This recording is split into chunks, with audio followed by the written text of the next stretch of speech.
Mereka akhirnya klarifikasi dan bikin video permintaan maaf. Intinya mengomentari lah ya kasus yang tengah menerjang badai rumah tangga mereka. Pas kita lagi dengerin Mr. J-nya ngomong sih emang terharu biru banget gitu ya. Kayak kagak habis pikir kok ada suami baiknya begini.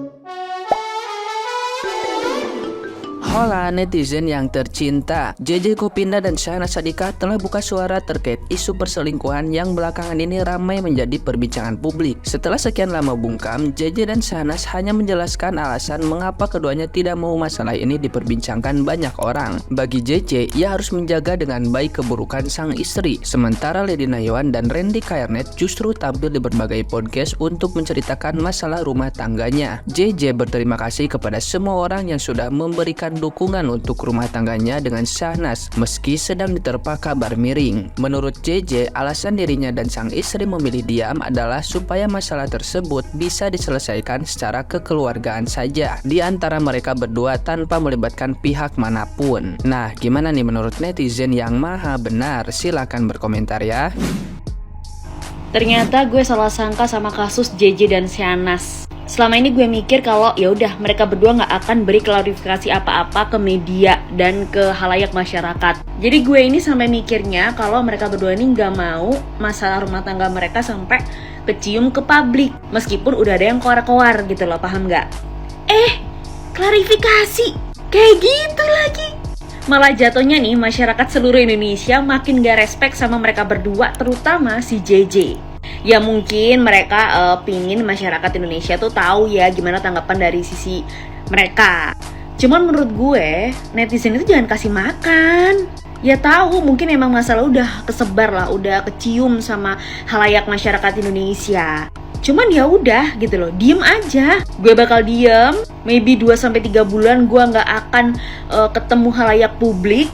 Jadi biar ini semua tuh ngadem-ngadem sendiri gitu loh. JJ Govinda sebut rela jaga nama baik istrinya. Ekspresi Syahnaz jadi sorotan kayak nggak nyesel. Ini kan habis you break my heart, break my hope. You kan baru di break. Kenapa sekarang sepanjang hidupku tak ku relakan dirimu untuk tinggalkan aku. Walau kau selingkuh. Pedih, gak ngerti lagi, auto gak paham. Satu gua belajar ilmu selingkuh kelas kakap. Satu lagi ilmu kesabaran dan ketulusan tingkat dewa. Gua cuma bisa angkat topi dan 2 jempol. Gue ingin bicara dengan perspektif gue ya. Kali ini kita membahas ke topik pembahasan lain, bahwasanya di sini kita bisa melihat ketulusan dari seorang laki-laki ya. Walaupun seorang perempuan melakukan banyak kesalahan, tapi ketika memang ada yang mesti diperjuangkan, yaitu ada anak, artinya JJ mau memaafkan setiap kesalahan Syahnaz dan tetap akan mempertahankan hubungannya mau tidak mau karena ada anak ya.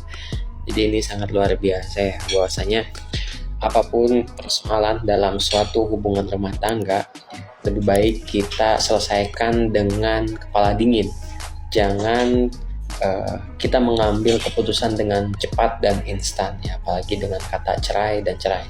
Ketika kita sudah punya anak, artinya ada anak yang harus dipertanggungjawabkan dan ada anak yang harus diperjuangkan. Gue salut sama Bang JJ.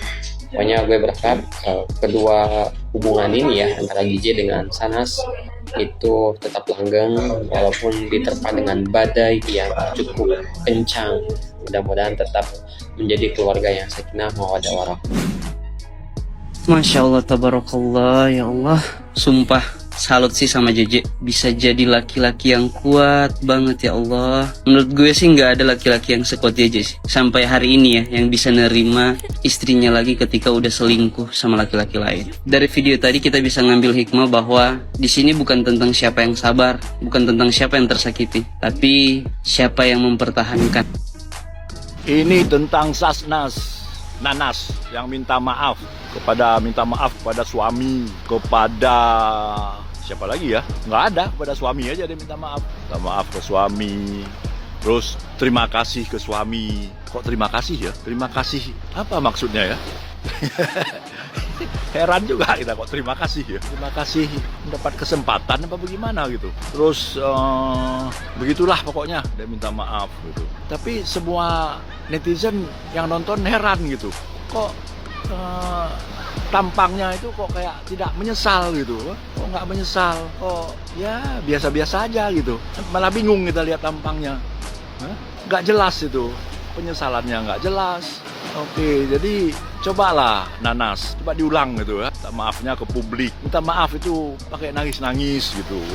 Coba minta maaf ke yang sebelah sana juga, ya. Ke istrinya si siapa itu, istrinya si Randy, ke si Lady itu. Minta maaf karena udah mengganggu rumah tanggamu. Nangis-nangis, gitu dong orang minta maaf. Kelihatan wajahmu tuh menyesal gitu. Taruh kayak minyak angin gitu di matamu tuh biar keluar air mata gitu. Gimana lah gitu ya. Oke Nanas ya, kita tunggu. Kalau nggak begitu kita bingung. Minta terima kasih itu gimana? Terima kasih ke suami atas apa? Atas pengertiannya gitu. Terserahlah, pokoknya kita tunggu maafnya yang bener ya Nanas ya.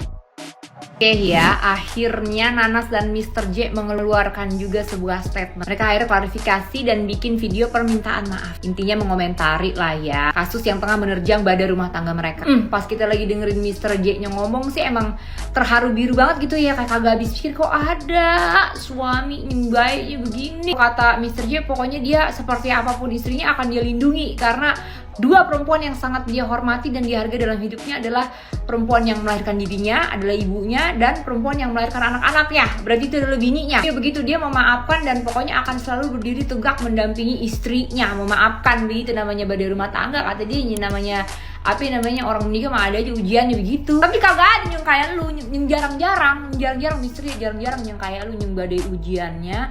Istri kita dikata selingkuh, kagak cuma selingkuh. Ini nengnya udah ditidurin sama laki lain. Sampai tuh laki bikin tato muka biru segede-gedenya di badan. Lu sih emang menurut gua lu manusia setengah dewa. Tunggu, ini mah terharu banget. Terharu bener, yang terharu yang kayak speechless gitu. Wow. Di mana lagi kita bisa dapet laki yang begini modelannya? Itu masuk dah tuh giliran yang bininya nih yang ngomong kayak senyum-senyum, nyengir-nyengir, kayak juga berusaha terlihat sedih begitu dan menyesal. Tapi tetap kalau memang jujur aja kagak dapet gitu gua. Aura-aura kayak penyesalan, bersedih, malu dan kayak kecewa atas kejadian ini tuh gue kagak berasa gitu. Apa gue kebangetan orang ini bener gosip apa gimana ya, kagak ngerti beneran. Tapi kalau misalnya gitu ya, misalnya terjadi, misalnya gue laki-laki gitu, ini gue begitu ketahuan terus minta maaf kayak begitu kan, di situ kan ceritanya istrinya minta maaf gitu ya. Kata dia menyesal lah, intinya dia menyesal, mohon maaf kejadian ini, bersedih, nggak akan mengulangi. Masalahnya tuh begini, masalahnya tuh dia udah pernah berjanji kagak bakal mengulangi, udah berucap minta maaf gitu, tapi ternyata dia mengulangi lagi. Jadi pas kita ngedenger permintaan maaf dan penyesalan itu kayak terngiang-ngiang gitu permintaan maaf yang udah pernah dia ucapin. Ini maksudnya kalau dalam rumah tangga ya, kita nggak ngomongin mereka gitu ya kan. Kalau itu makan Mr. J-nya intinya udah maafin, udah percaya. Maksudnya kita gitu ya, kalau itu terjadi dalam rumah tangga kita, udah pernah ketahuan, udah pernah minta maaf, udah bilang menyesal, terus begitu lagi minta maaf lagi, bilang menyesal lagi. Jujur aja ini mah nggak bakalan percaya kalau Mimi. Kayak kedengerannya kayak bullshit, jadi kayak jijik, dengerinnya jadi kayak muak gitu. Kayak yang apa perbedaannya, lo juga kemarin begitu menyesal minta maaf, bedanya apa sama yang sekarang, kayak yang begitu rasanya kita yang denger gitu ya.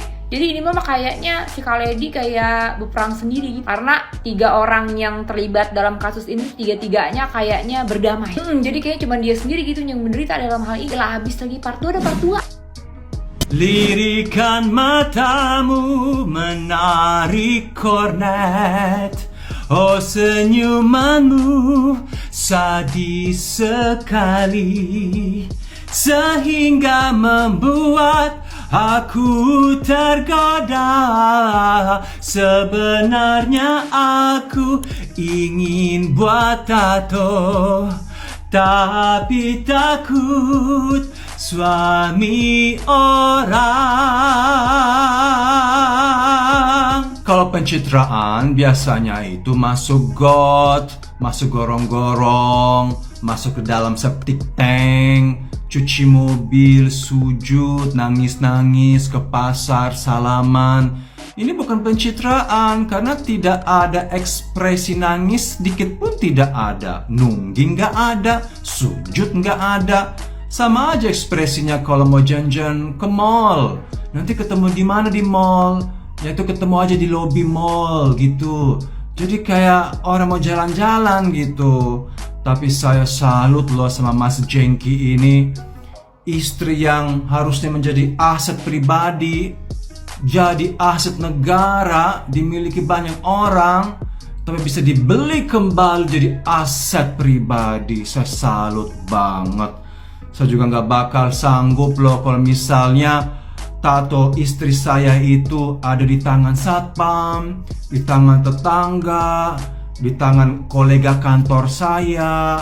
Saya sih nggak bakal kuat, saya bakal cemburu loh Pak. Makanya saya sangat salut sama Mas Jengki. Dia patut menerima Nobel Perdamaian tahun 2023. Ayo kita calonkan dia sebagai Duta Damai Nobel tahun 2023. Damai tentram di seluruh NKRI dan di seluruh dunia.